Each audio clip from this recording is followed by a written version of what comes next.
2015년 미국의 잡지인데요. 테이스트 오브 시네마라는 잡지가 주로 이 영화의 랭킹 같은 거, 장르에 대한 랭킹을 좀 발표하는 그런 잡지인데, 한국 영화 복수를 주제로 한 한국 영화의 베스트 10을 순위를 발표한 적이 있습니다.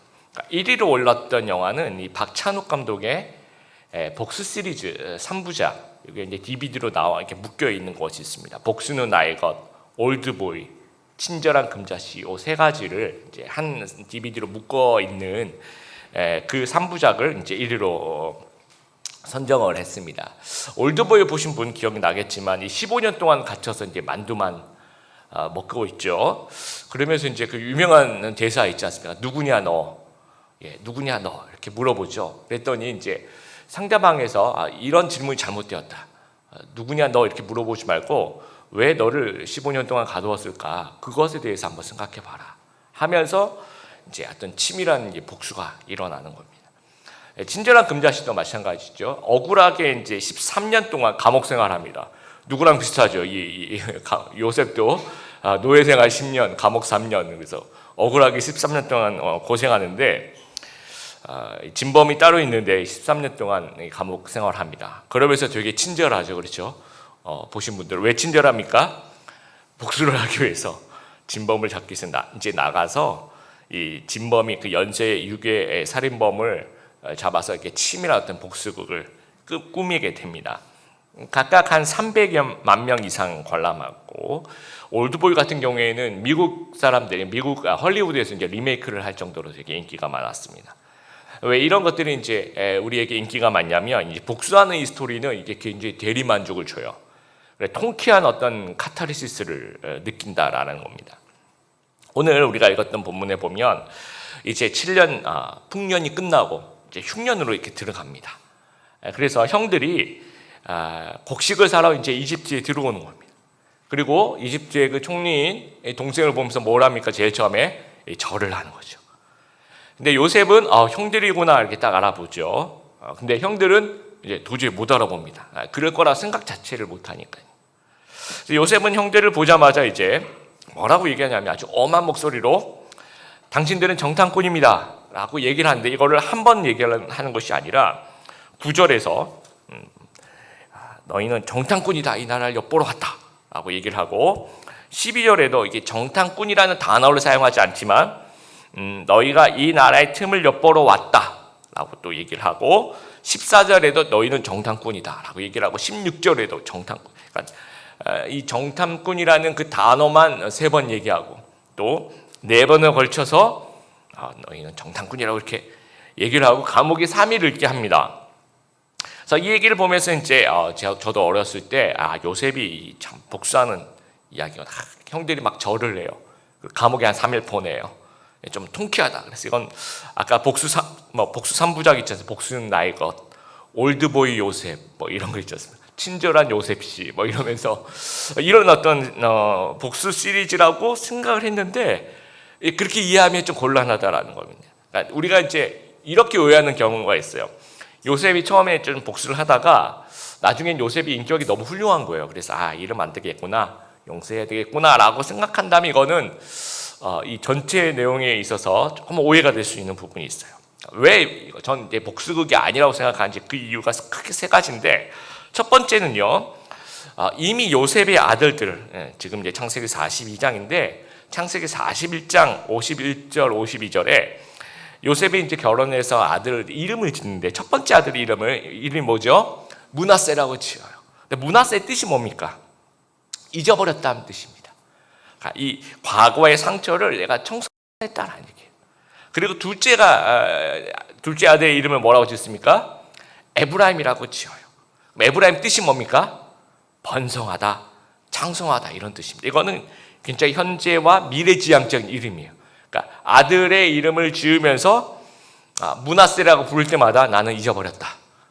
그 다음에 에브라임이라고 부를 때마다 이제 과거에서 현재로 미래로 이렇게 가는 겁니다. 그러니까 이미 마음속에 정리가 된 거죠. 그런데 이제 형들을 보니까 혹시 이미 마음에 정리가 됐는데, 형들을 딱 보니까 갑자기 또 마음에서 뭐가 싹 올라왔다라고 생각할 수도 있어요. 그런데 두 번째 복수극이 아닌 이유가, 만약에 다 잊어버린 형들을 보니까 이게 뭐가 올라왔다면 첫 번째 만남에서 그냥 복수하면 돼요. 보면 10명이 다 모여 있습니다. 지금 그 자기를 팔았던 그 범인들 다 와 있습니다.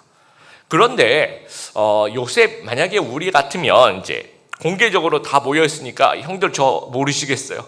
저예요 하면서 어떤 사형 또는 뭐 무기징역 또는 사형은 좀 너무했나요? 무기징역 아니면 그 피라미드 만드는 강제 노역으로 이렇게 보내는 겁니다. 그리고 난 다음에 이제 헤브론에 이제 올라가는 거죠. 마차 타고 올라가서 아버지 만나고 베냐민 이렇게 들어오면 되잖아요. 그렇게 안 합니다. 감옥에 3일 가둬놓고 나중에 1명만 가두고 9명 다 풀어줍니다. 그리고 곡식을 주면서 그 곡식을 이제 팔 때 받은 돈 있죠. 그걸 곡식 자료 안에 다시 넣었습니다. 돈을 다시 돌려줘요. 복수가 아닌 거죠. 그리고 세 번째를 보면 이 요셉에게서 어떤 분노가 느껴지지 않고요. 이 스토리를 읽어보면 뭔가 좀 연민과 배려가 느껴져요.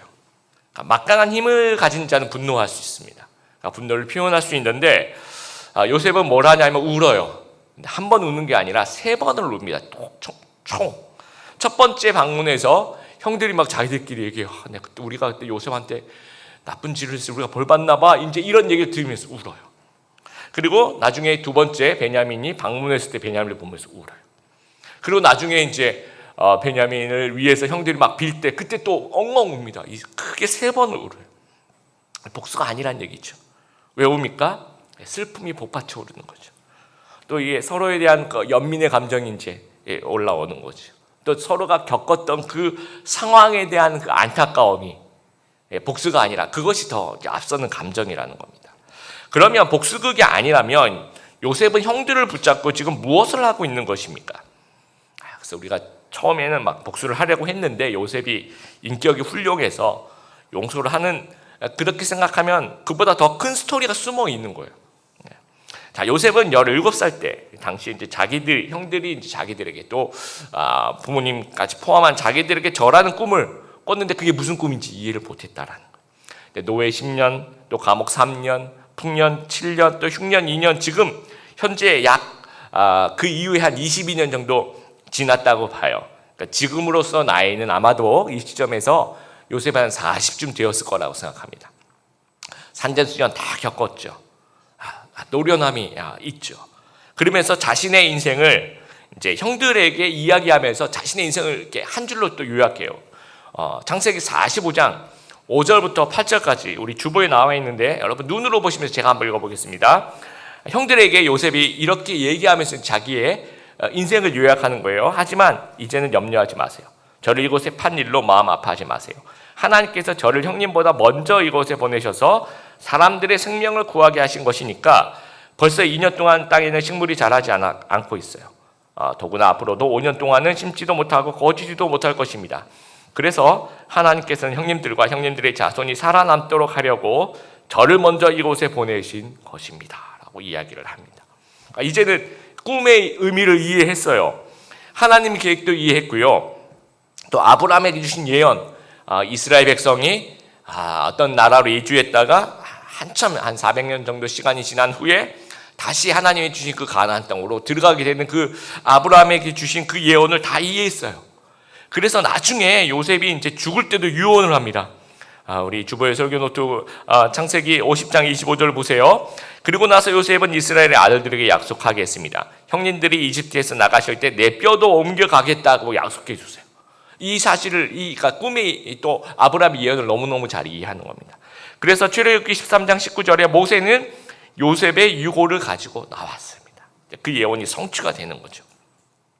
그러면 요셉의 그 마지막 가장 중요한 사역이 남아 있는데 요셉의 궁극적인 사명이, 우리는 요셉이 훌륭한 어떤 총리가 되어서 관직에 올라서 어떤 임무 수행 평가 1위 뭐 이렇게 하는 것이 요셉의 궁극적인 사명이라 생각하는데 그게 아닙니다. 요셉은 하나님의 꿈을 잘 이해하고 이쯤 됐을 때, 그래서 자신에게 남겨진 궁극적 이제 하나 남은 마지막 사역은 하나님의 백성을 보호하고 보존하는 거예요. 그래야지 아브라함에게 하신 예언을 성취하는 겁니다. 그러면 아까 창세기 45장에 요셉은 하나님이 나를 먼저 보냈다라고 얘기하죠. 그럼 먼저 보냈으니까 나중에 보낸 자도 있을 거 아니에요. 그럼 나중에 보낸 자는 누굽니까? 요셉의 형들인 거예요. 그래서 12지파를 이루는 겁니다. 다 함께 온전한 이스라엘로 먼저 온 자와 나중에 보낸 자를 합쳐서 이스라엘로 보존되고 보호하는 그 역할을 감당해야 된다라는 겁니다. 그러면 지금 무엇을 해야 됩니까? 지금 형들을 용서하고 받아들여야 되는 거죠. 그래서 하나님의 꿈에 대한 이해는 이제 요셉은 이미 준비됐어요. 그런데 형들은 준비되었을까 하는 겁니다. 네, 요셉이 그러면 이제 우리 생각, 저는 이제 이 설교 준비하면서 요셉이 일단 자신을 공개 왜 하지 않았을까, 그리고 왜 이렇게 형들이 변했는지를 테스트할 이유가 무엇이, 왜 그랬을까 생각을 해봤습니다. 그러니까 형들이, 요셉은 준비가 됐어요. 근데 형들은 준비됐는지 안 됐는지 모르는 거예요. 옛날 같은 생각을 하고 있는지 아닌지. 그게 요셉에게 왜 중요했을까요? 만약에 잘 한번 생각해 보세요. 만약에 형들이 옛날하고 똑같아요. 막 요셉에 대해서 또 그 라헬의 아들들은 아버지가 편애하는 그 라헬의 아들들 있지 않습니까? 그 사람들에게 막 되게 미워하고 그 편애하는 아버지도 미워하고 막 베냐민도 미워하고 만약에 그런다고 생각해 보세요. 그러면 옛날하고 똑같은 일이 발생하는데 뭐가 발생하냐면 옛날에 도단에서 이제 요셉이 형들에게 딱 하니까 형들이 뭐라고 처음에 외칩니까? 꿈꾸는 자가 오는 도다. 우리가 저 아이를 죽이면 저 꿈이 어떻게 되는지 한번 볼까? 하면서 그 당시에 그 좋지 않은 마음을 갖고 있는 형들은 꿈을 방해하고 싶었던 거죠. 그러니까 만약에 지금 이 상태에서 요셉이 자신을 딱 밝혔어요. 그런데 형들이 옛날하고 똑같은 마음이에요. 그러면 옛날하고 똑같이 뭘 하겠습니까? 꿈을 방해하겠죠. 뭐 친인척이다 그래서 막 뭔가 이렇게 올바르지 않은 어떤 막 이집트 뉴스에 막 이렇게 날 거 아닙니까? 그러면서 요셉의 발목을 막 잡을 거 아니에요. 이렇게 되면 다 같이 살기 프로젝트, 이것이 지장이 있을 수 있다라는 겁니다. 그래서 굉장히 요셉은 신중해요. 형들에 대해서 한번 테스트를 해보는 거예요. 나는 준비되었는데 형들은 준비되었을까? 그러니까 형들이 준비될 때까지 한번 저는 테스트 해봤을 거라고 생각합니다. 그리고 이제 형들이 와서 이제 요셉에게 뭐라고 얘기하냐면 11절 우리가 아까 읽었던 우리는 다 한 사람의 아들로서 라고 얘기를 합니다. 한 사람의 아들로서. 그러면 지금 10명이라서 이제 라헬의 자녀들이 지금 아들들이 없는 거잖아요. 그래서 라헬의 아들을 빼고 우리는 한 아버지 아들이라고 얘기하는 건지 아니면 우리 두 사람까지 다 포함해서 12명이 한 아버지 아들이라고 생각하는 건지에 대해서 테스트를 좀 해보고 싶은 거예요. 그러니까 형들이 요셉에 대해서 어떻게 생각하는지, 아직도 시기하고 미워하는지, 또 베냐민에 대해서 똑같이 생각하는지, 또 아버지 야곱에 대해서도 막 서운한 감정, 미워하는 감정이 있는지를 테스트하는 겁니다. 그래서 첫 번째 20일 방문했을 때 정탐꾼이라고 얘기하고 3일을 가둡니다. 3일을 가두고 나중에 시므온을 체포해요. 시므온을 체포하고 나머지 9명은 이제 집으로 돌려보냅니다. 왜냐하면 나머지 9명 생계를 유지해야 되니까. 그리고 많이 갈수록 들고 갈 수 있는 곡식의 양이 많잖아요. 근데 보냈는데 하필이면 그러면서 이제 막내를 데려오라고 얘기를 하죠. 안 그러면 이 시므온을 안 풀어주겠다. 근데 왜 하필이면 여러분 이 당시 장자가 제일 먼저 태어난 아들이 누구예요? 야곱의 아들 중에 제일 먼저 태어난 아들이 르우벤이죠, 그렇죠? 그럼 첫째가 르우벤, 둘째가 누구예요? 시므온, 셋째가 레위, 넷째가 누굽니까? 여러분 잘 아신 유다. 그러면 순서대로 한다면 르우벤을 먼저 이렇게 잡아야 되잖아요. 그리고 장자를 잡아놓고 나머지는 가라는데 르우벤은 그냥 패스. 시므온을 둘째 시므온을 딱 잡습니다. 그래서 이제 뭐 학자들 또는 뭐 여러 가지 이제 이 관심 있으신 분들이 뭐 여러 가지 얘기를 하더라고요. 어떤 분은 르우벤이 이제 요셉 팔려갈 때 얘 죽이지 말라고 이렇게 좀 도와줘서 그래서 한번 봐준 거다 요셉이. 그렇게 얘기하시는 분들도 계시고요. 제가 생각할 때는 이건 뭐 정답은 없습니다. 정답은 없는데 제가 생각할 때 요셉이 정말 뭐라 그럴까요? 아주 신중하고 일부러 그러는 겁니다. 일부러 순서를 까먹어서 그런 게 아니라 르우벤 패스하고 시몬을 일부러 붙잡는 이유는 그 집에 르우벤이 맏형 역할을 이미 못하고 있기 때문에 여러분 잘 아시죠? 르우벤이 아버지 침상에 올라가죠. 그래서 아버지 저주를 받죠. 그리고 그 형제들 사이에서 르우벤은 뭐 별로 이렇게 막 우리 형제들 중에서도 이렇게 첫째, 둘째 이렇게 서열로 높은데 가족끼리 모여서 얘기할 때 아무도 별로 귀 담아 듣지 않는 가족이 가끔 여러분 있지 않습니까? 르우벤이 그런 사람이에요. 그래서 만약에 르우벤을 잡았잖아요. 그러면 아마 안 돌아왔을 거야. 고마워요. 르우벤을 잡아줘서 고마워요. 잘 좀 보살펴 주세요. 그러면서 안 돌아왔을 가능성이 커요. 그러니까 르우벤에게 요셉은 그 집안을 너무너무 같이 자라났으니까 너무너무 잘하는 거죠. 시몬을 실제적인 둘째 장남이죠. 시몬을 딱 붙잡습니다. 그리고 이제 보내니까 이제 자기들끼리 얘기를 하는 거예요. 이 상황이 자기들이 옛날에 그 겪었던 20년에 겪었던 상황하고 누군가를 붙잡고 살려달라고 애원하는 그게 떠오르는 거죠, 그렇죠? 이제 시몬을 붙잡고 살려달라고요. 그럼 자기네들이 요셉을 붙잡고 요셉이 살려달라고 애원하던 것이 생각이 나는 겁니다. 42장 21절에 이제 그런 얘기를 하는 거죠. 그들이 서로 말하는데 우리가 아우의 일로 말미암아 범죄하였도다. 그가 우리에게 애걸할 때 그 마음의 괴로움을 보고도 듣지 아니하였으므로 이 괴로움이 우리에게 임하도다 하면서 이제 형들을 잠깐 확인할 수 있는 부분은 형들이 후회하고 있는 거예요. 뭐 자기 밝히지도 않았는데 요셉 얘기 꺼내지도 않았는데 자기들끼리 얘기하는 거예요. 우리가 그때 요셉한테 잘못했어. 우리가 지금 벌 받는 거 같아 하면서 자기들끼리 이제 막 얘기를 하는 거. 그럼 일단 형들이 조금 변했구나라는 생각을 할 것 같아요. 그리고 난 다음에 이제 두 번째 방문하는 과정 속에서 우리가 형들이 좀 변했다라고 생각할 수 있는 게 형들이 좀 아버지를 좀 이해하는 그런 분위기를 좀 느낄 수 있어요. 근데 이 야곱은 이 성경 계속 이제 그 뒤에 읽어보면 그렇게 변한 것이 없습니다. 그대로입니다. 처음에 곡식사로 보낼 때 막내 베냐민 안 보냅니다. 왜냐하면 이제 길이 험하고 또 가다가 무슨 일이 생길지 모르잖아요. 나머지 10명 니네들은 무슨 일이 생겨도 괜찮은데 베냐민 안 된다라고. 그러니까 요셉도 대놓고 편애를 했잖아요. 채색 옷을 입히고. 그리고 막내 베냐민도 마찬가지입니다. 그러니까 베냐민에 대한 특별한 편애, 첫 번째 여행에서 배제하는 거 아버지 야곱은 변하지 않았어요. 그러니까 두 번째는 왜 허락을 했을까? 헤브론에서 이집트까지 직선거리가 뭐 어떻게 계산하냐에 따라서 좀 다르겠지만 어디를 기준으로 하냐 좀 다르겠지만 한 300km 정도 되지 않을까 해요. 그러면 이제 왕복하고 했을 때 아무리 넉넉 잡아도 한 달이면 충분히 왕복을 할 수가 있는 거리입니다. 그런데 이제 몇 번을 왔다 갔다 할 수 있는데 안 보내는 거예요. 그래서 몇 달째 안 보냅니다. 그래서 그 아버지를 설득을 하는데 그 르우벤이 아까 얘기한 르우벤은 이제 이분 이제 설득을 하는데 이게 설득이 안 돼. 뭐라고 얘기하냐면 르우벤이 아버지 제가 베냐민을 데리고 갔는데 만약에 무슨 일이 생기면 저희 아들을 죽이세요. 이렇게 얘기를 하는 겁니다. 이게 이제 설득이 되겠습니까? 그렇죠. 할아버지한테 손자를 죽이라는 게 이게 공감 능력이 전혀 없는 거죠, 르우벤은. 그러니까 르우벤을 안 잡기를 요셉이 정말 잘한 것 같아요. 근데 유다는 아버지에게 설득하는데 아주 잘 설득합니다. 아버지가 어떤 사람인 줄 너무너무 잘 알고 있어요. 43장 8절 제가 읽어볼게요. 뭐라고 설득하냐면 유다가 그의 아버지 이스라엘에 이르되 저 아이를 나와 함께 보내시면 우리가 곧 가리니 그러면 우리와 아버지와 우리 어린 아이들이 다 살고 죽지 아니하리다. 자, 무슨 얘기를 하냐면 이 베냐민이 죽을까 봐 못 보내는 거잖아요, 아버지는. 근데 지금 점점 곡식이 떨어져 가요. 그러면 아버지에게 뭐라고 얘기하냐면 아버지 우리가 안 가면 아버지가 저렇게 정말 아끼는 베냐민 굶어 죽습니다. 그 얘기를 하는 거예요. 그럼 아버지가 그러면 안 돼. 그런 마음이 움직일 거 아니에요.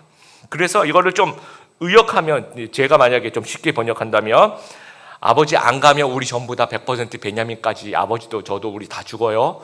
근데 갔다 오면 혹시나 중간에 무슨 일이 생길지 모르겠지만 살 확률은 50%로 이 퍼센티지는 올라갑니다. 그렇게 설득을 하고 있는 겁니다. 그러면 베냐민 이대로 놔두면 우리가 굶어 죽이는구나. 이러면 안 되겠구나. 어떻게든 그러면 가서 좀 양식을 사와라 하고 이제 허락을 해주는 겁니다. 근데 이 과정에서 형들이 아버지를 설득해 가는 과정에서 옛날같이 막 시기하고 미워하고 이런 모습은 안 보이는 거예요. 일단 아버지가 베냐민을 편애하는 것을 이제 인정하고 들어가는 거예요. 괜찮다. 아주 완전히 변화된 모습을 보여줍니다. 그리고 나중에 이제 이집트를 방문하니까 이제 요셉하고 점심 식사를 같이 하죠. 그래서 막 요셉에게 5배를 줘요. 근데 이제 요셉이 베냐민이 그 5배를 5그릇 다 먹었을까? 그렇진 않았을 거예요. 그만큼 이제 잘해주는 거죠. 그리고 난 다음에 이제 돌려보내면서 하나 테스트를 하는데, 은잔 테스트 뭡니까? 이 자루에, 그렇죠, 은잔을 하나 이제 베냐민 자루에다 은잔을 딱 숨겨놔요. 그리고 이제 다 이제 이집트에서 떠나서 가나안으로 가고 있는 도중의 길목에서 군사들을 보내가지고, 야, 왜 은잔을 도둑질했냐? 저희는 도둑질 안 했습니다. 그러면 자루 하나씩 열어서 나오는 사람이 이제 요셉의 종이 되는 거야. 좋습니다. 우린 절대로 안 그래요. 열어보세요. 그래서 이제 이게 하나씩 오픈을 하는데, 이제 첫째부터 이제 르우벤부터 이제 쭉 보니까 이제 막내 베냐민을 딱 여니까 거기에 은잔이 있는 거예요. 그래서 이제 너희는 가라. 베냐민만 이제 이렇게 종이 되면 된다. 그렇게 보내는데 형들이 그러면 감사합니다. 제가 먼저 갈게요. 저희를 풀어주시는군요. 그렇게 합니까? 안 하죠. 다시 또 다 같이 요셉에게 와요. 그래서 요셉에게 와서 눈물로 이제 호소를 합니다. 이제 유다가 호소를 하죠. 이제 유다는요, 여러분, 이제 창세기 우리가 지금 42장 얘기를 하고 있는데, 창세기 38장에 보면 유다가 이제 이 형들도 이제 요셉이 지금 40이잖아요, 그렇죠? 형들도 이제 나이가 뭐 40대 후반 정도 아마 되지 않았을까, 또 50대 초반이나. 근데 이 유다가 아들 2명을 먼저 보내는 이야기가 창세기 38장에 나와요. 아들 둘이 먼저 죽어요. 그러니까 유다가 이제 그걸 겪는 거죠. 그러면서 아버지를 보면 이게 마음이 이해가 되는 거예요. 아버지가 요셉이 우리가 그때 장난쳤을 때 이게 너무 심한 장난이었는데, 아버지는 죽었다라고 생각했을 때 그 아버지의 심정을 본인은 창세기 38장에 첫째 아들을 잃고 둘째 아들을 잃었을 때 아마도 그거를 우리가 진짜 죽을 죄를 졌구나, 이게 무슨 말인지 그래서 정말 이게 무릎을 꿇고 요셉에게 정말 내가 베냐민 대신에 종이 되겠다라고 얘기를 합니다. 뭐 시기하는 마음 전혀 없고요, 미움 전혀 없고, 내가 이 아이를 안 데려가면 우리 아버지 죽습니다. 내가 종이 될 테니까 이 아이를 보내달라고 막 호소를 합니다. 그러면서 이제 우리가 모두가 이제 하나가 되었구나. 이제 12명이 이제 미움, 시기, 다툼 이런 거 전혀 없고, 뭐 편애에 대한 어떤 막 오해라든지 아니면 뭐 정말 싫어하는 마음 이런 거 다 사라지고, 이제는 다 이해하고, 아버지도 이해하고 우리 동생들도 이해하고, 이런 환경 자체를 이해하면서 이제 가족이라고 생각이 된다라는. 그래서 모든 테스트를 통과합니다. 자신을 밝혀요. 그리고 이제 같이 이제 사는 겁니다. 그래서 모든 가족들을 이집트 고센 땅으로 이제 이주를 하게 됩니다. 그리고 여러분 잘 아시는 것처럼 그곳에 잘 살고, 그러다 또 백성들이 노예가 되고 400년 후에 모세가 요셉의 해골을 메고 애굽을, 이집트를 탈출합니다. 하나님의 크신 권능으로 또 이제 여호수아가 이제 가나안 땅으로 들어가는 그런 스토리의 아주 핵심 부분에 있다라는 겁니다. 제가 이 주중에 이 가버나움이라는 영화를 좀 봤어요. 여러분, 칸 영화제는 좀 이렇게 심각하고 어려울수록 좀 상을 주는 그런 풍이 있는 것 같아요. 칸 영화제 심사위원상을 받았는데, 영화가 끝난 다음에 사람들이 15분 동안 기립박수를 보냈대요. 근데 제가 그래서 이제 15분 동안 기립박수를 보냈다 그러길래 이제 봤어요. 근데 이제 다음에 참고하세요. 칸 영화제에서 박수를 오래 칠수록 영화는 아주 심각하고 어려워요. 너무 힘들었어요. 할까요? 이 상황 자체가 너무 가슴이 아팠어요. 이 12살 레바논 베이루트에 사는 그 12살짜리 그 자인이라는 아이가 나오는데, 그 아이가 살고 있는 그 현실, 그 삶의 무게가 너무 어려워서 중간에 몇 번을 그만 볼까 지금 이제 제가 이제 요셉 마지막 시리즈 마무리를 하면서 이 영화하고 되게 비슷하겠다라는 생각을 하면서 좀 참고하고 싶어서 봤던 거거든요. 보면서 몇 번을 이제 그만두고, 학교도 12살 되도록 학교도 없고, 얘는 출생 신고도 안 했어요. 그러니까 얘가 태어났다는 증명을 할 수 있는 게 아무것도 없어요. 이름도 없고, 몇 살인지도 모르니까 생일이 없어요. 몇 월 며칠인지는 모르는 거예요. 그래서 아마 의사가 한 12살쯤 됐을 거라고 이제 여러 가지 골격과 이런 것들을 봤을 때 이렇게 생각하는.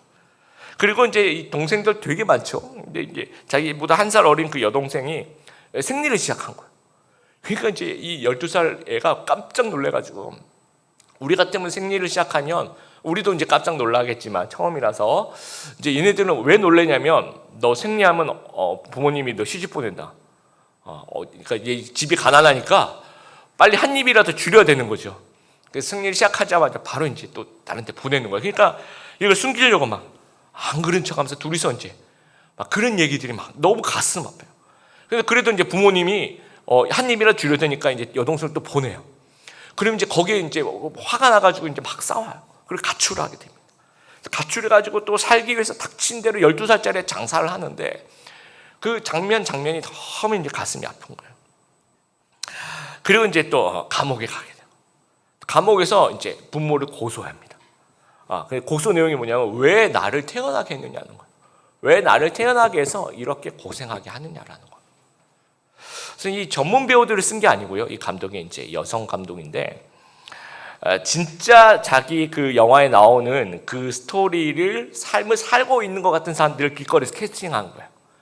그래서 이제 시리아 난민촌에 가서 12살 자인의 삶을 그냥 이 삶을 그냥 살고 있는 애를 데리고 온 거예요. 남자 모두 그 주인공도 전부 다 마찬가지. 전문 배우라기보다. 그러니까 이 뭐랄까요? 얘네들의 이 삶이 너무 막 우리가 볼 때는 너무 이 삶의 무게가 너무 무거운 거예요. 12살이 감당해내기에는 지나치게 가혹한 그 현실을 살고 있는 거예요. 그러면서 제가 이 요셉의 일생, 또 요셉이 견딘 삶의 무게를 한번 생각해 봤어요. 여러분 17살 때, 17살이면 뭐 고등학교 1학년이죠. 지금 우리나라 나이로 본다면 친구들하고 이 엽기 떡볶이를 먹으면서 가장 매운맛 그걸 뭐라 그러죠? 하여튼 그런 걸 이렇게 먹으면서 배틀을 하고 또 아이들 콘서트 다녀야 되는 그 나이에 이집트의 노예로 팔려가는 겁니다. 그 삶의 무게. 27살에 감옥에 가요. 여러분 27살에 요즘에 우리 27살은 뭐 합니까? 사회 초년병이죠. 그렇죠? 사회 이제 대학을 졸업하고 회사에 처음 가서 또 이제 막 월급을 받고 이제 첫 휴가 때 우리 친구들하고 어디 놀러 갈까 막 어디 비행기 표가 싸게 나왔다면서 뭐 이런 휴가를 계획하는 그 나이에 감옥에 가. 그 나이 30에 관직에 올라요. 여러분 이게 어떻게 보면 굉장히 영광스러운 일인데 굉장히 아주 무거운 그런 책임감. 매일마다 잠을 잘 이루었을까 저는 나이 30에 원로들하고 이제 일을 같이 하는 겁니다. 한 나라에 엄청난 중압감이 있었을 거라 생각해요. 그리고 이제 40이 됐을 때 인생의 가장 큰 상처와 마주합니다. 이제 뭐 어떤 사람에게는 이 용서와 화해가 이 가족과의 연결된 부분이죠, 그렇죠? 이게 인생에 있어서 죽을 때까지 풀지 못하고 가시는 분도 많이 있어요. 정말 그 풀어야 될 그 마음의 상처를 제가 이 40보다 조금 더 살았는데요. 저에게 만약에 요셉의 일이 나이 40에 이런 일이 있으면 제가 과연 감당해냈을까 자신이 없습니다. 어마어마한 이 삶의 무게 이걸 어떻게 요셉은 감당했을까? 요셉이 윤리적으로 아주 깊이가 있어서 또 인문학적인 인격이 깊이가 있어서 견뎌냈을까? 생각해보면 그렇게 생각하지 않아요. 왜냐하면 이게 여러분 인문학적인 깊이와 윤리적인 어떤 우리 인격의 깊이가 있는 사람이 있어요. 그런데 이게 한계가 있어요. 오래 못 가요. 어느 순간은요 우리가 우리 안에 있는 그 윤리라는 것이 고갈되는 순간이 있거든요. 사람마다 차이가 있을 뿐이지. 저는 한 두 가지 생각하면서 아마 견뎌내잖아요. 첫 번째는 하나님과 동행함으로 견뎌냈을 거예요. 노예 생활, 감옥. 여러분 요셉이 노예로 있을 때, 감옥에 있을 때 주로 많이 나오는 구절이 여호와께서 요셉과 함께 하심으로라는 말이 많이 나와요. 여호와께서 요셉과 함께 하심으로. 하나님과 동행함으로 이걸 견뎌냈을 거라 생각하고, 두 번째는 하나님의 꿈을 꾸면서 견뎌냈을 거라고 생각합니다. 나를 향한, 그러니까 요셉이죠. 나를 향한 하나님의 뜻, 처음에는 몰랐을 거야. 아주 희미했는데 점점 이제 시간이 지나가고 총리가 되고 이 풍년과 흉년을 경험하면서 점점 또렷해지는 거야. 이게 하나님의 뜻이구나 하면서 자기 아들의 이름을 므낫세와 에브라임이라고 이제 얘기를 하면서, 여러분 제가 일주일 동안 생각하면서 처음에 요셉에게 성경 퀴즈, 요셉의 아들 이름 므낫세, 에브람, 이 정도 외에는 생각을 해본 적이 없거든요. 근데 요셉은 므낫세와 에브람을 부를 때마다 어떤 마음이었을까를 한번 생각해 봤어요. 그래서 이제 이 주중에 여러분도 그럴 때 있잖아요. 뭔가 이렇게 걱정이 되어서 좀 잠이 안 오는 경우.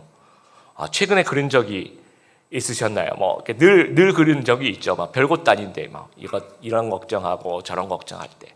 근데 제가 주중에 이제 뭐 별것 심각한 거 아니에요. 그냥 일상적으로 이런 걱정 저런 걱정하면서 잠이 안 올 때 므낫세와 에브라임을 외쳐봤어요. 속으로. 물론 이제 다 자고 있는데 큰 소리로 외친 건 아닙니다. 속으로 므낫세, 에브라임. 이게 무슨 뜻입니까? 하나님이 나로 잊어버리게 하셨다. 그리고 나로 창대하고 번성하게 할 것이다. 이름 자체가 이게 믿음의 고백인 거예요. 에브라임, 므낫세, 에브라임. 하나님 나로 하여금 잊어버리게 해주시고 나로 하여금 미래를 향해서 갈 수 있도록 번성함과 창성함으로 갈 수 있도록 인도하여 주시옵소서. 이 아이의 이름을 부를 때마다 므낫세와 에브라임을 부를 때마다 하나님 생각하며 하나님과 동행함을 생각하며 하나님이 주신 꿈을 생각하면서 이 삶의 무게를 견뎌나갔다라는 겁니다. 그래서 형들을 용서하고 함께 사는 거, 이거 인격의 깊이로 너무너무 힘든 일이에요. 그런데 하나님의 꿈을 꾸면 할 수가 있는 거예요. 하나님의 큰 꿈을 이해하면 내가 순종해야 되겠구나, 이 하나님의 꿈에. 그러면서 감당하는 거예요. 또 내가 하고 싶은 대로가 아니라 하나님의 큰 꿈대로 우리가 살아간다면 힘든 일도 견뎌낼 수가 있는 거예요. 그리고 내가 내 맘대로 살아가면 살 수 있는 우리의 캐패시티, 우리 삶의 깊이가 있잖아요. 근데 우리가 하나님의 뜻대로 살려고 노력하며 순종하며 살아갈 때는 이 캐패시티가 훨씬 더 커지는 거예요. 훨씬 더 나은 사람이 되어서 하나님 앞에 살아간다는 거예요. 그러니까 우리 꿈대로 내가 꾸고 싶은 그 꿈대로 살아간 인생하고 하나님이 주신 꿈을 꾸면서 살아간 인생은 이 스케일 자체가 다른 어마어마한 인생을 우리가 2배, 3배 인생을 살아갈 수가 있다는 겁니다. 그래서 우리의 삶에도 요셉이 살아갔던 흔적과 마주하게 될 때가 있어요. 삶의 고난의 순간들이 있습니다. 그럴 때 요셉처럼 꿈꾸는 자가 되시길 바랍니다. 하나님이 꿈을 한번 꾸어보길 바라요. 여러분, 지루한 인생의 반복, 매일매일 의미 없는 인생의 연속이라고 생각할 때 하나님이 주신 꿈을 한번 생각해 보길 바라요. 그리고 므낫세와 에브라임을 외쳐볼 수 있는 여러분 될 수 있었으면 좋겠습니다. 수동적인 삶의 환경 속에서 마치 정글 속에 버려져 있는 것 같고 내가 선택한 것 아닌데 왜 나는 이런 인생을 살아갈까라고 생각될 때 하나님의 꿈이 어디 있을까? 하나님의 뜻이 어디에 있을까를 생각하면서 므낫세와 에브라임을 외칠 수 있는 여러분 되었으면 좋겠습니다. 정말 화해하기 싫은 그런 관계, 또 무엇인지 모르겠지만 모두에게 다 하나씩은 있을 것 같은 그런 묻어둔 상처들을 우리가 정말 우리 가정에서, 또 우리 교회 공동체에서, 또 우리 직장에서 그것들과 마주하게 될 때 그때 하나님의 꿈을 꾸며 그걸 견뎌낼 수 있는 그런 귀한 우리 하나님의 백성들 다 되시기를 주님의 이름으로 축복합니다.